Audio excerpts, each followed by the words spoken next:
Hey guys, Antech here, and welcome back to Star Wars Battlefront. Today I wanted to talk a little bit about Drop Zone, my first impressions of the mode, what I thought about the mode, the good, the bad, and maybe speculate on things to come in the future. First off, this mode is a great mode to play for the solo player or the squad, and it is some awesome, intense, quick action, and that is the kind of gameplay that I love. So first off, what is Drop Zone? Well, simply put, Drop Zone is basically a fight to control several pods around the map. Currently, the first team to 5, or the team with the most points by the time the clock runs out, is the winner. Now, if both teams are tied in points when the time runs out, a draw is actually possible. I had a draw yesterday, and I couldn't believe that actually happened. I thought we were going to go into overtime or something like that, but a draw is possible. Now, as the match progresses, pods will fall to Earth in several locations. These locations are set in place on the map for now, like you can run around and see the pods on the ground, but they randomly drop. They're never in the same order in which they fall. So they're in the same place, but they're not in the same order. Now the gameplay is pretty simple. You run up to the pod, you hold U's on it to capture it, and then the team needs to defend the pod until it's captured. I mean, it's very simple gameplay. The match currently consists of 8v8 matches, and they are absolutely intense. I mean, every time I play it, you just can't have a non-intense match in Drop Zone, and that's like the number one thing I love about the mode. It's very, very intense. Now, it gets very close to becoming TDM, though. I mean, yeah, you got to capture the pod, but there's always that one guy who's running around trying to get the absolute most kills, and sometimes people just absolutely annihilate people. And we'll talk a little bit more about this in a bit, but this doesn't necessarily mean that that team is going to win.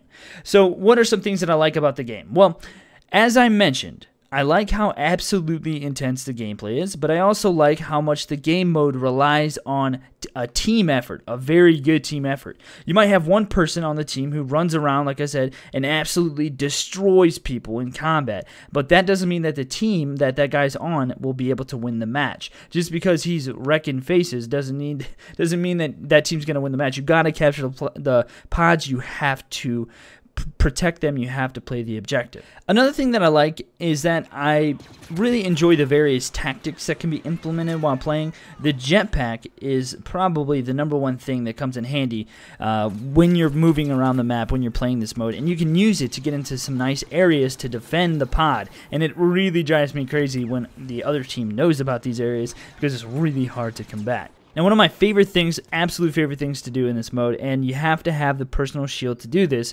is you run up to a charge, you grab a charge, and you run within about 40 meters of the pod. You deploy the shield, jetpack towards the pod, and while you're in the air, you can chuck a nade at people who are defending, maybe clear the pod out, because the nade will explode fairly quickly before you land, and then just land and capture the pod. It's a remarkably effective and really easy way to capture the pod. I do it all the time, even in the midst of a ton of people, because there's so much going on that they might not even notice you do that and go in and capture the pod. And basically it's enough to disrupt the enemy team. You might die from doing this, and I've died quite a bit, but you might cause a disruption, and that might throw the enemy team off, and they might run towards you. Your team might shoot them as they're trying to kill you. You stop their capture. That's the number one thing.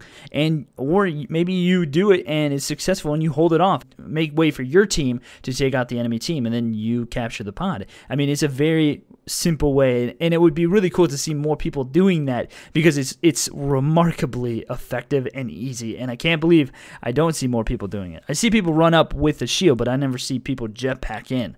So what are some things, though, about the mode that I dislike?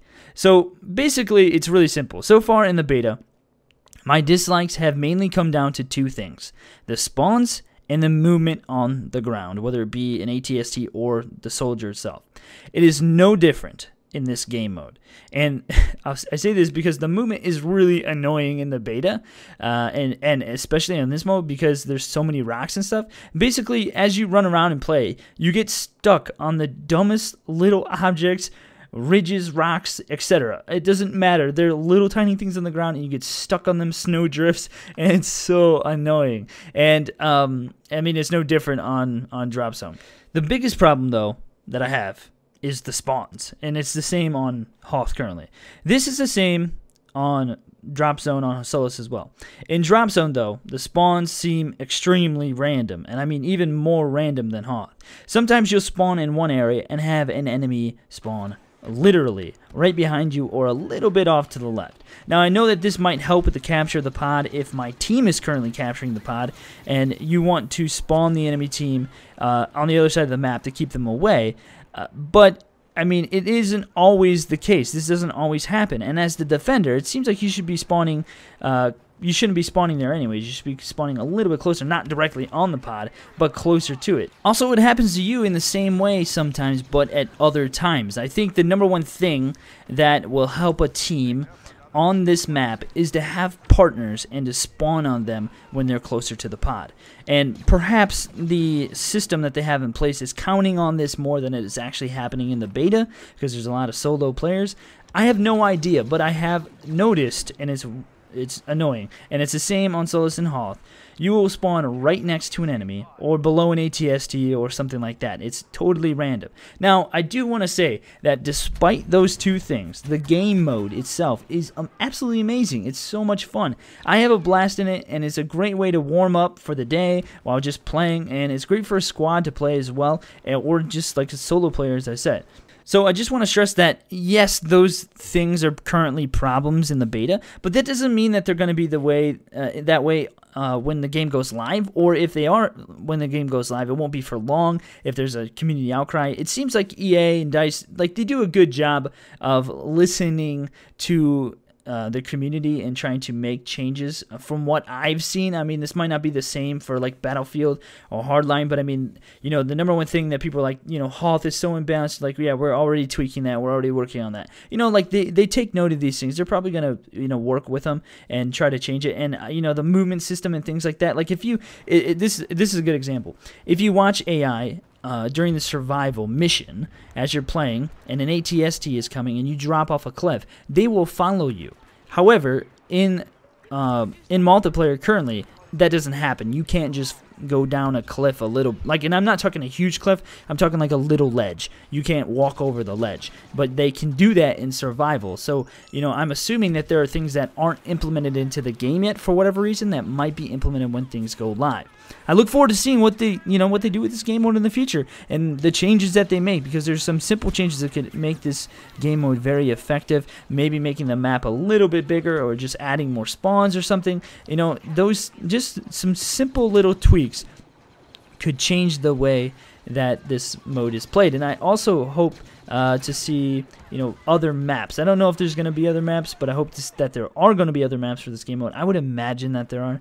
And to see how good some people actually get in this mode, because there are already people in this mode who do an amazing job, and, you know, they're going to get even better. So I hope you guys enjoyed this video. I know it was a shorter video, but I like kind of doing these post commentary videos for Star Wars, because it really helps me to talk about all the things that I think about the mode and the implications of various things if they were to change, and it just makes me, you know, kind of bring my thoughts together more than what it would be during a live commentary. So if you guys liked the video, make sure to slap that thumbs up button below and subscribe to the channel, because there's going to be more Star Wars gameplay coming on the way. Thanks guys for watching. Hopefully you guys are having a great day and things are going well for you in your life. I'll see you next time.